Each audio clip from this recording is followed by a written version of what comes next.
Well, as parents, we want to do everything we can for our kids, and we certainly want to protect our kids. But sometimes too much of those things can actually do more harm than good.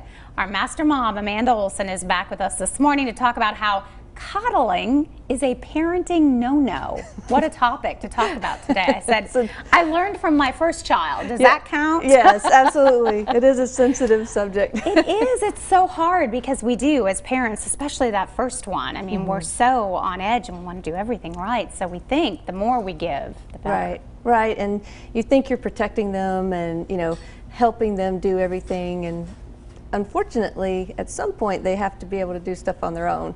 And that can be a big, if they're used to you doing everything and protecting them from everything, when they have to go out on their own, even in kindergarten, they can have a meltdown, when they don't get the color chair they wanted, or, it can be simple like that, and of course, go on into teenage years and even adulthood if we don't correct ourselves.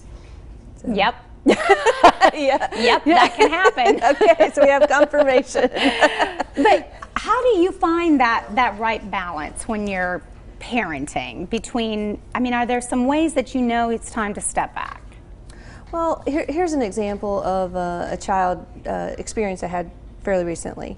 So a little guy, about 5 or 6 years old, had a boo-boo on his finger, and the mom says, you guys have a Band-Aid? And of course we do. And so we got the Band-Aid, got it on. Well, she comes back to me a few minutes later and she's like, he's still really, do you have Superman Band-Aids? Because that's what we have at home. And, and I'm like, don't have Superman, right. Maybe Dora the Explorer or something. Right. Just, that over-accommodation of, hey, you had a boo-boo, you got a Band-Aid, you're ready to go, but for him to not to be able to calm down because it wasn't the right type of Band-Aid, and it's a big red flag to, overstepping. There's a big difference between comforting and coddling.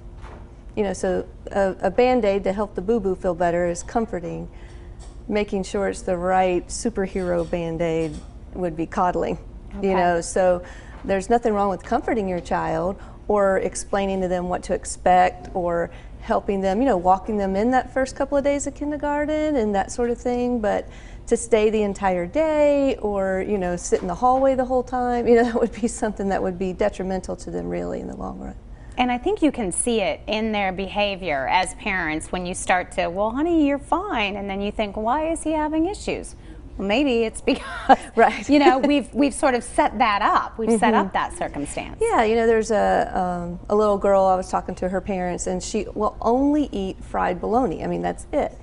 And I'm like, well, she'll only eat that because that's the only thing that you make for her. Skipping a few meals is not going to hurt her. Eventually they get over that, but you're helping her, enabling her in a sense to, but in that point it's not just about the food, it's a power struggle. Right. I'm going to get my way, I'm going to get what I want, everybody else gets this, but I get that, and that will definitely carry over, and unfortunately into teen years, which you have some real struggles, or, what happens is, for older kids and teens, if that's the way they're used to being treated, where they are the center of the universe, not everybody's going to treat them that way. So when their grades fail or they don't make the team, well, it's always somebody else's fault. Well, they made me wear this type of uniform and I'm not comfortable with that, or they made me write my report on this kind of paper, or I had to type it this way, and so that's why I failed, because they wouldn't cater to what I wanted or what I needed. So yeah, it can be a tough thing, and my advice is correct it early. It's okay. They're going to be okay if they don't have the Superman Band-Aid. They're going to be okay if they skip lunch because they had a temper tantrum because it wasn't fried bologna. They're not going to be okay if they're failing in school or not being able to relate to others because they still think they're the center of the universe. Yep, life lessons. Yes. Sometimes it's hard. It is parents. hard. Yeah. We'll give everybody your information. Great topic today. Thank you so much. Great insight. It is askmastermom.com for more information, and you can always find Amanda at Olson's Martial Arts Academy right here in downtown Johnson City. The preceding portion of Daytime Tri-Cities was sponsored by